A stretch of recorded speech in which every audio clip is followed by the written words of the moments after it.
ओम श्री गुरुवे नमः।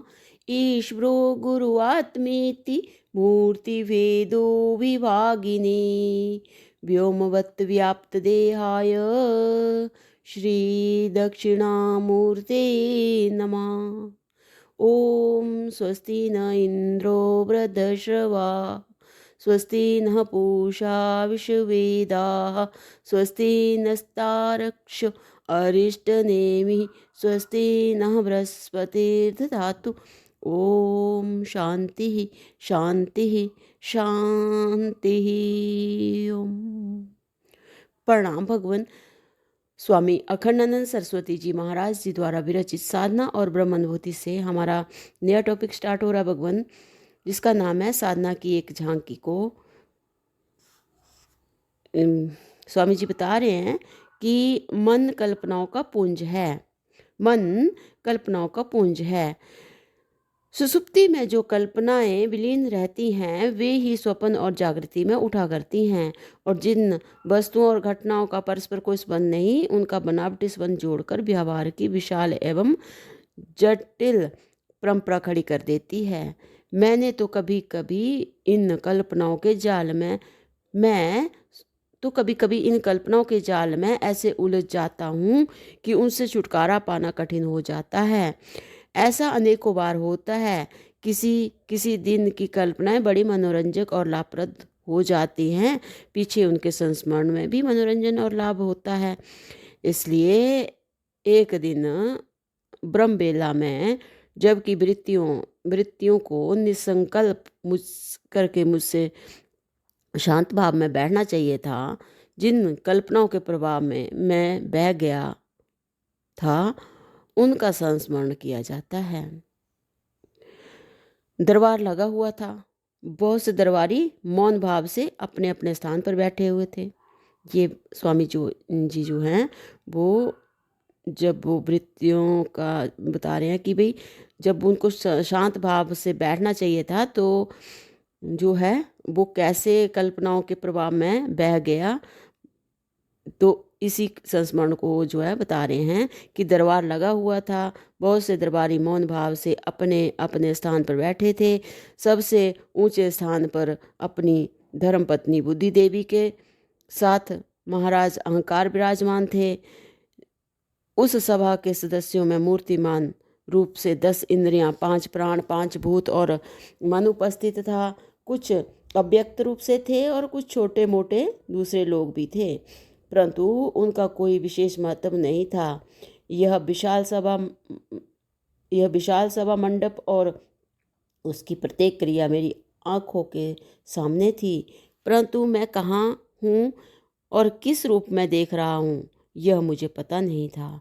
मैं केवल देख रहा था। राजा साहब ने मन को बुलाया और कहा कि यहाँ जितने सदस्य उपस्थित हैं उनको एक एक करके मेरे सामने लाओ।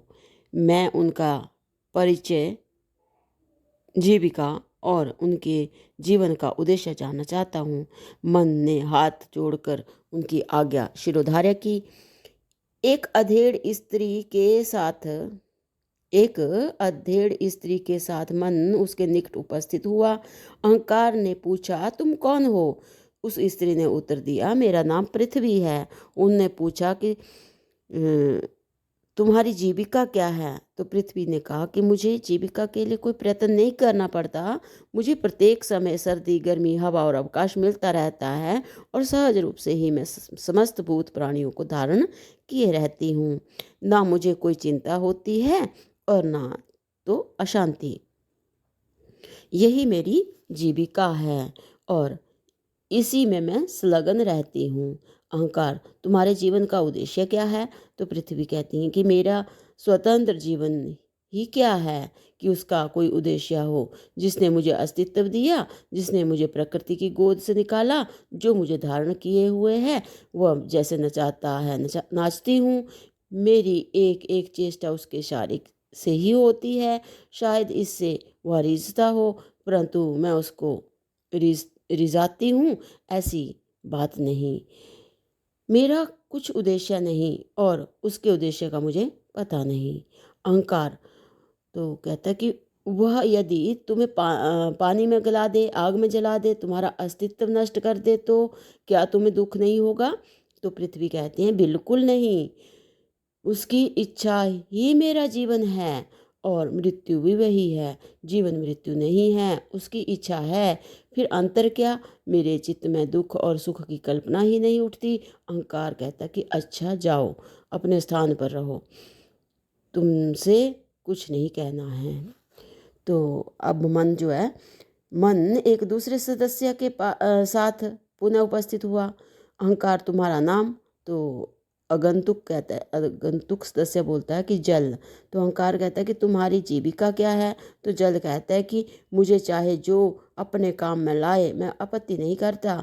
पृथ्वी मुझसे संदिग्ध हो, सूर्य मेरा पान करे, वायुमंडल मुझसे शीतल हो और मैं आवश्यकता के अनुसार उपयोग कर लूँ, बस यही मेरी जीविका है। इसके लिए ना मुझे चिंता करनी पड़ती है, ना कोई श्रम।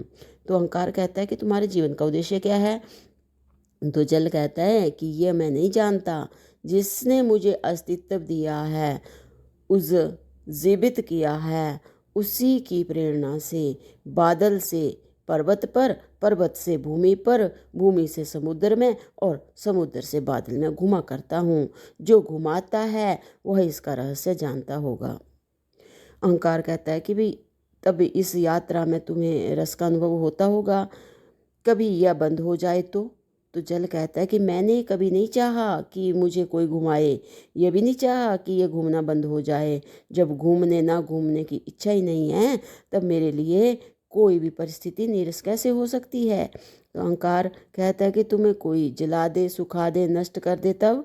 तो जल कहता है कि जल जाऊंगा, सूख जाऊंगा, नष्ट हो जाऊंगा। अहंकार, तुम्हें दुख नहीं होगा? तो जल कहता है कि नहीं, बराबर ही तो है सब। जब जीना दूसरे की इच्छा से, तब मरना भी दूसरे की इच्छा से। दूसरे की इच्छा ही अपना जीवन है, ना इसमें दुख है ना सुख। अहंकार, ठीक है जाओ।